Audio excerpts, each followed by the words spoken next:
मुझे साक्ष्य चाहिए कि कर्ण श्रेष्ठ क्यों है। मैं तुम्हें सिद्ध करके दिखाता हूं, कदाचित उसके पश्चात तुम्हें विश्वास हो जाए। मैं परीक्षा के लिए तैयार हूं माता। उन दो पर्वतों को देख सकते हो पार्थ?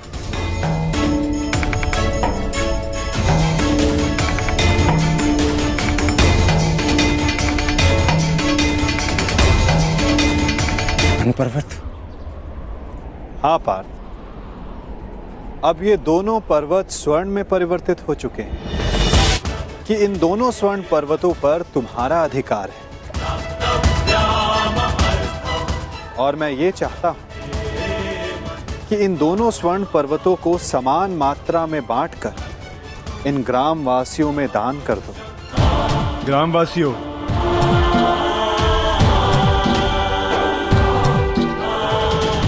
मैं पांडु पुत्र अर्जुन ये घोषणा करता हूं, ये दोनों स्वर्ण मेरु समान मात्रा में विभाजित करके आप सबको दान में दिए जाएंगे। और विश्वास रखिए, सबको समान मात्रा में स्वर्ण मिलेगा। पांडु पुत्र अर्जुन के, पांडु पुत्र अर्जुन के, पांडु पुत्र अर्जुन के।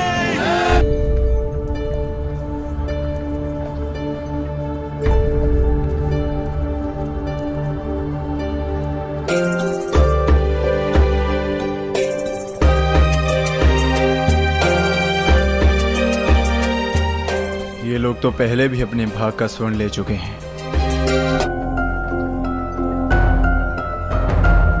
रुक जाइए, थोड़ा विश्राम करते हैं।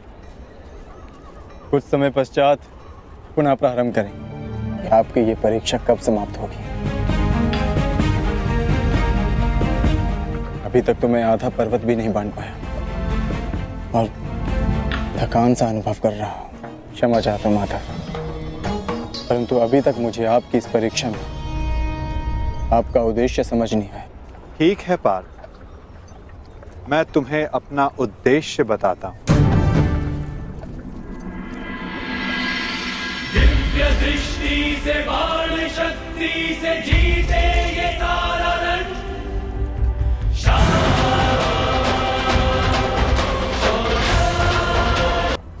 आदेश कीजिए कि कैसे आपने मुझे स्मरण किया। मित्र, एक महत्वपूर्ण कार्य के लिए तुम्हारी सहायता चाहिए मुझे, और मुझे पूर्ण विश्वास है कि तुम्हारे अतिरिक्त इस कार्य को और अधिक उत्कृष्टता से कोई नहीं कर सकता। वो दो स्वर्ण पर्वत देख सकते हो मित्र?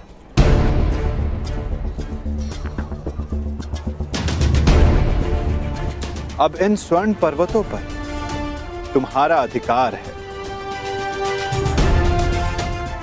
और मैं चाहता हूं कि इन स्वर्ण पर्वतों को तुम समान मात्रा में बांटकर इन ग्रामवासियों में दान कर दो। जो आदेश वासुदेव।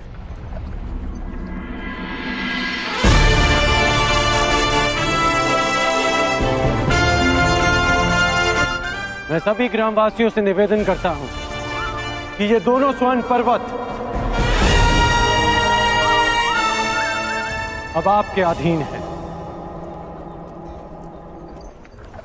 आप सब जाकर इस सारे स्वर्ण को आपस में समान भाग में बांट लें।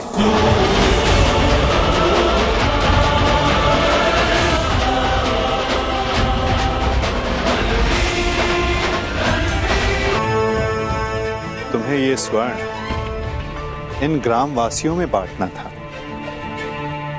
परंतु तुम भी इन ग्रामवासियों की भांति ही स्वर्ण के प्रति आकर्षित हुए। का ज्ञात नहीं था कि किसको कितनी आवश्यकता है, और कर्ण के मन में इस स्वर्ण को लेकर कोई आकर्षण, कोई लालच नहीं था पार्थ। जिस पर दान करने का उत्तरदायित्व हो, उसके मन में वस्तु के प्रति लोभ नहीं होना चाहिए।